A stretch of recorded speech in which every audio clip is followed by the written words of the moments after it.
بے شک میرا پروردگار دعا سننے والا ہے۔ اے پروردگار مجھ کو ایسی توفیق عنایت کر کہ نماز پڑھتا رہوں اور میری اولاد کو بھی یہ توفیق بخش۔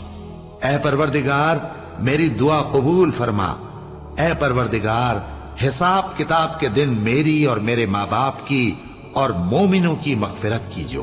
اور مومنوں یہ نہ سمجھنا کہ یہ ظالم جو کام کر رہے ہیں اللہ ان سے بے خبر ہے، وہ ان کو اس دن تک مہلت دے رہا ہے جبکہ دہشت کے سبب آنکھیں پھٹی کی پھٹی رہ جائیں گی اور لوگ سر اٹھائے ہوئے میدان قیامت کی طرف دوڑ رہے ہوں گے، ان کی نگاہیں خود اپنی طرف لوٹ نہ سکیں گی اور ان کے دل مارے خوف کے ہوا ہو رہے ہوں گے۔ اور لوگوں کو اس دن سے آگاہ کر دو جب ان پر عذاب آ جائے گا، تب ظالم لوگ کہیں گے کہ اے ہمارے پروردگار ہمیں تھوڑی سی مہلت عطا کر تاکہ ہم تیری دعوت توحید قبول کریں